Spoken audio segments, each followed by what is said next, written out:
And आपने घबराना नहीं है, बिल्कुल नहीं घबराना. थोड़ा बुरा time I can see that there's going to be a bad times coming ahead for Pakistan. Because of the security alert, New Zealand ने अपना दौरा ख़त्म कर दिया है. और ये बात भी ठीक है कि उनको थ्रेट मौसूल हुई हैं. आपको हमारी इंटेलिजेंस पे भरोसा होना चाहिए था और आपको इस तरह हमें एम्बेरस नहीं करना चाहिए था जिस तरह आपने हमें एम्बेरस किया. इस तरह एम्बेरसमेंट से बेहतर था आप पाकिस्तान आते ही ना. आप आके जब जा रहे हो वापस, I can understand your concerns, but आप आते ही ना इन फर्स्ट प्लेस. लेकिन इस तरह चले जाना यहाँ से जाके, it's gonna give a bad name to Pakistan. It is not going to help Pakistan. Trust me, it's not going to help Pakistan cricket either. So it's a very very sad scenario कि जहाँ पे मैं देख रहा हूँ कि Pakistan cricket is in a bad situation now. You had to trust our security system. You had to believe in our security system कि हमारी intelligence can provide you security.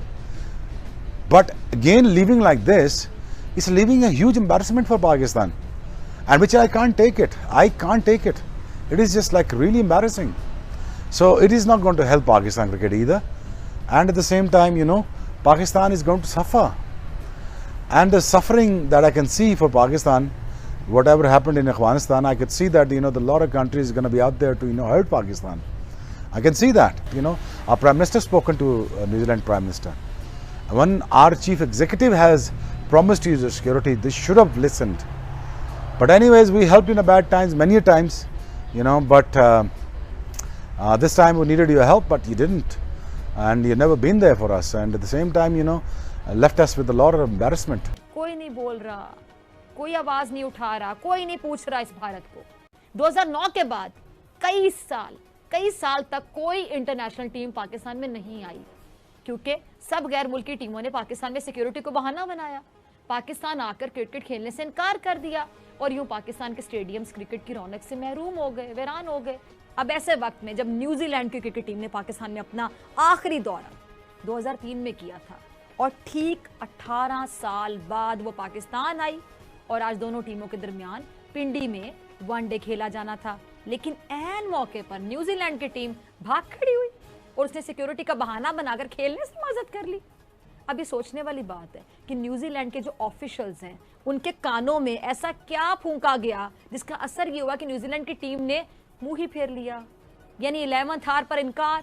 अब ये यकीनी तौर पे पाकिस्तान और पाकिस्तान के सिक्योरिटी इदारों को बदनाम करने की आलमी साजिश है जिसमें चाहते ना चाहते भारत मुलव्वस. आपको मैं बता नहीं सकता कि इस वक्त पाकिस्तानी क्रिकेट को कितना बड़ा नुकसान हुआ है. आप यकीन कीजिए, जो 2008 में श्रीलंका क्रिकेट टीम पर हमले का नुकसान हुआ था वैसा नुकसान हुआ है और यह जानबूझकर किया गया है. यह पाकिस्तान को बहुत बड़ा नुकसान पहुंचा दिया न्यूजीलैंड ने. मैं तो हैरान हो रहा हूं इन्होंने किस जुर्म का बदला लिया पाकिस्तान ने. हमने इतनी मेहमान नवाजी आपके लिए की, हमने इतने दिल खोले, अपनी बाहें खोली आपके लिए, आपने हमारे साथ किया क्या. शायद अफरीदी ने तो बड़ी एक खुली स्टेटमेंट दे दी ना. वो कहते हैं on a hoax threat you called off the tour despite all assurances. Black caps, do you understand the impact of your decision. वो कह रहे हैं होक्स ये थ्रेट थी, यानी एक फजूल किस्म की, मतलब उड़ती बात पर आपने जो है वो इतना बड़ा टूर कैंसिल कर दिया. और आखिरी बात, दोबारा मैं ये बात कर रहा हूं, ये बड़ी इंपॉर्टेंट बात है जो हर किसी ने की है, अफरीदी साहब ने भी की है. ब्लैक कैप्स यानी न्यूजीलैंड की टीम को कहा जाता है, do you understand the impact of your decision. आपको अपने इस फैसले का असर का पता है कितनी देर तक और कितना भयानक असर होगा आपके इस फैसले का. और ये बात बाकी दुरुस्त है, इस फैसले का बहुत ज्यादा और बहुत बड़ा असर होगा पाकिस्तानी क्रिकेट पर. अल्लाह ताला पाकिस्तानी क्रिकेट को पहले जैसा करे, मगर यह नुकसान बहुत बड़ा करके चले गए हैं. तो एक मिनट के लिए, एक लम्हे के लिए ना सोचें कि हिंदुस्तान और हिंदुस्तानी ये नहीं कर सकते. मगर इस वाकये पे मैं समझता हूं कि ये गलत होगा. क्यों? पहली बात तो ये है समीना कि उमर चीमा जो है एक जर्नलिस्ट, उसने कहा है कि क्या था थ्रेट और ये कैसे इंटरसेप्ट हुआ. ये थ्रेट जो आया था ये फोन थ्रेट था, थ्रेट नहीं था, एक इंटरसेप्ट था, एक टेलीफोन कॉन्वर्सेशन का जो ब्रिटिश एम्बेसी ने इंटरसेप्ट किया था. और वो इंटरसेप्ट बता रहा था कि एक सुसाइड अटैक प्लान हो रहा है इस टीम पे। अब उन्होंने क्या किया, ब्रिटिश ने जाके बकौल चीमा उन्होंने शेयर किया इंफॉर्मेशन पाकिस्तान से और न्यूजीलैंड से। अब न्यूजीलैंड क्या किया है कि एक प्रोफेशनल एडवाइजर्स उन्होंने हायर किया है, उन्होंने कंसल्टेंट्स एक किस्म का रखा है, और वो कंसल्टेंट सब इंफॉर्मेशन को इवैल्यूएट करते हैं। और उन्होंने जब ये इंफॉर्मेशन को इवैल्यूएट किया तो उन्होंने कहा एक कॉशन, हम समझते हैं हमारा फर्ज है कि एक कॉशन हम इश्यू करें कि ये नाउ नोटिस, ये जो इंटरसेप्ट है, ये अगर हम इंटरसेप्ट ये करते, माने पाकिस्तानी इंटेलिजेंस, और कहते उनको कि हमने ये इंटरसेप्ट किया है, हमने इसको स्टडी किया है, इसको फॉलो किया है, परस्यू किया है, और जिन्होंने किया था उनको पकड़ा है या गलत है, कुछ कहते, ये हमारा इंटरसेप्ट नहीं था, ये ब्रिटिश का था।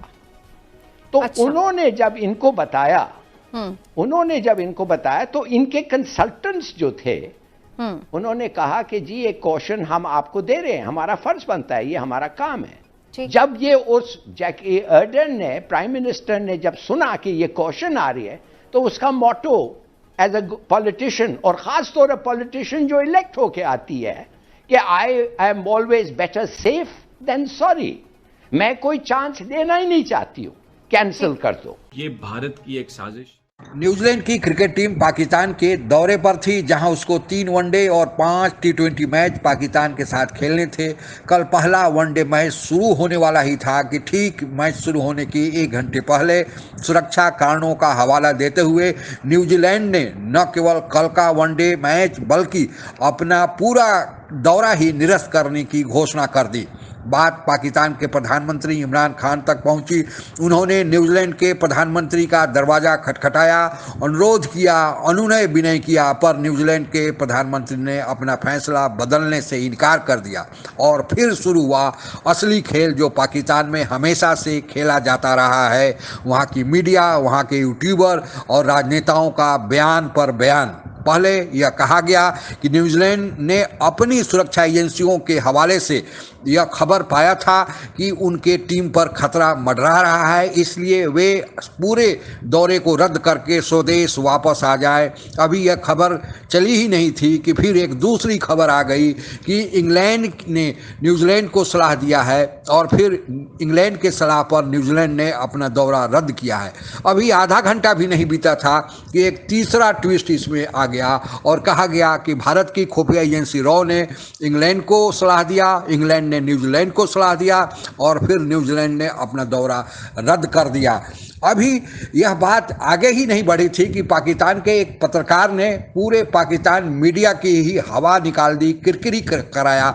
उसने लाहौर के पुलिस चीफ का एक पत्र ट्विटर पर जारी कर दिया, जिसमें उस पुलिस चीफ ने कहा था कि पाकिस्तान में न्यूजीलैंड की टीम पर आतंकी हमले का बड़ा खतरा है। और फिर क्या, आनन फानन में इस पर एक लीपापोती होने की बात चल निकली और पाकिस्तान को जितनी अंतर्राष्ट्रीय बेइज्जती हुई वह तो अपने जगह, लेकिन जो देश में उन्होंने झूठ बोलकर भारत पर इल्ज़ाम लगाने का प्रयास किया उसकी हवा भी निकल गई। आप लोगों को पता ही होगा कि 2009 में पाकिस्तान में श्रीलंका की टीम जब दौरा कर रही थी तो वहाँ श्रीलंका की टीम जिस बस से यात्रा कर रही थी उस पर हमला किया गया था। शायद न्यूजीलैंड के टीम के खिलाड़ियों के दिमाग में भी वही बात होगी कि अगर कोई खतरा है, वहाँ का पाकिस्तान का पुलिस चीफ ही कह रहा है लाहौर शहर का, तो फिर क्यों दौरा किया जाए, क्यों सुरक्षा का रिस्क लिया जाए। 2009 से लेकर 2019 तक कोई भी टीम 10 साल तक पाकिस्तान में खेलने नहीं आई। 2019 के बाद 1-2 टीमों ने आना शुरू किया, लेकिन अब इस न्यूजीलैंड के टीम ने जो दौरा कैंसिल किया है उससे लगता है कि भविष्य में अब कोई दूसरी भी टीम आने से पहले 3 बार सोचेगी। पाकिस्तान को चाहिए कि अपनी छवि को सुधार करे, न कि भारत पर इल्ज़ाम डालकर अपने कलंक को धोने का प्रयास करे। आज के लिए बस इतना ही। जय हिंद। आप अगर हमसे जुड़ा रहना चाहते हैं तो कृपया मेरे चैनल को सब्सक्राइब करें तथा बेल आइकन भी दबा दें ताकि नई वीडियो की जानकारी तुरंत आप तक पहुंच जाए। धन्यवाद। जय